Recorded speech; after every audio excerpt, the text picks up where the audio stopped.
فرمایا فمن اظلم ممن افترى علی اللہ کذبا، اس سے بڑھ کر ظالم کون ہے جو اللہ کی جانب جھوٹ باندھے، یعنی اپنی طرف سے بنا کر جو ہے نا وہ پھر اسے منسوب اللہ کے ساتھ ہی کرتے ہیں۔ یہ چلتا ہی نہیں ہے اگر اللہ کے ساتھ منسوب نہیں کریں گے نا۔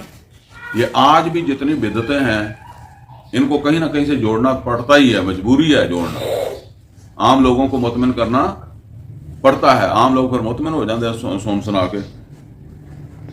تو فرمایا کہ لِيُضِلَّ النَّاسَ بِغَيْرِ علم، تاکہ اللہ کے ساتھ جوڑ کر لوگوں کو بغیر علم کے گمراہ۔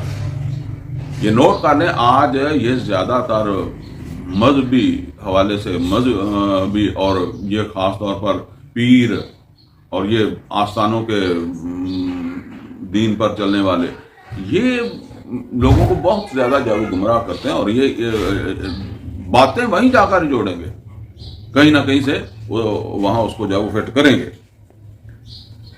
ان اللہ لا یہدی القوم الظالمین، اور اللہ تعالیٰ ایسے ظالموں کو وہ ہدایت نہیں دیتا۔